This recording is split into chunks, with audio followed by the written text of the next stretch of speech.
In this English lesson, I wanted to help you learn the English phrase, a slap on the wrist. When we say something is a slap on the wrist, it means someone was punished or disciplined for something, but the punishment or discipline was very minor. Here's a great example. Maybe someone on a sports team you like did something they weren't supposed to in a game, and so they fined the player $10,000. Sorry, it's a little loud here because I'm in town. Maybe that player makes $1 million a year, so a $10,000 fine would just be a slap on the wrist. So basically, maybe the player did something in a game or outside of the game that they weren't supposed to do, and so they were given a really small fine, and it was just a slap on the wrist. The other phrase I wanted to teach you today is the phrase, a slap in the face. Now, this is completely different. A slap in the face is an insult. Maybe at work, you and another person both want the same promotion.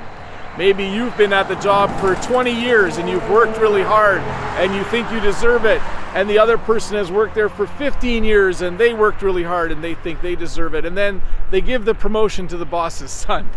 That would be a slap in the face. That would be a bit of an insult because both of you were probably way more qualified than the boss's son.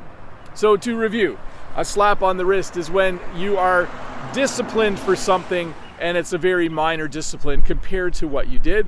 And then a slap in the face is basically when a situation is such that it's insulting, that you feel insulted by what has happened. But hey, let's look at a comment from a previous video. So I'm a little distracted with all the traffic, but I'm sure you're enjoying it. We'll take a little walk in a bit and you'll see some campers. This is from Aquiles. Nice video, Teacher Bob. Here in Mexico, spring break just began, so I'm going to take a break from English the next 2 weeks. See you later, everyone. Take care. And my response was, I hope you have a nice break. Enjoy it. I'm sure it will go fast. So thanks, Aquiles, for that comment. Yes, breaks are always nice, aren't they? It's nice. We just actually had our spring break a couple of weeks ago. I'm not sure I actually mentioned that on any of my videos, but I did have a week off from work, and it was very, very enjoyable. So Aquiles, I hope you have a good break as well. Anyways, I'm out here by this camper van place where you can buy basically camper trailers and camper vans and all sorts of campers that you can use if you go camping. Now, Jen and I actually don't own one of these. We will probably never own one of these, and we usually don't go camping. I think you can probably guess why. There are two reasons why we do not camp. Number one, we already live on a beautiful property.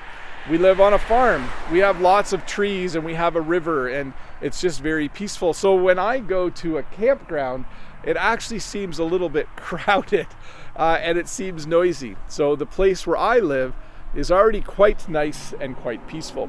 The other reason is because we grow flowers. Here's someone coming on their super fast car. As the weather gets nicer, people take their old cars out because in Canada, a lot of people with really nice old cars, they store them in the winter. So anyways, we live on a flower farm, so we're busy. We have work to do.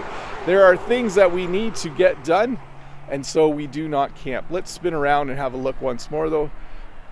I know there are a lot of people that enjoy these, but Jen and I, it's just not for us. Anyways, see you in a couple days with another short lesson. Bye.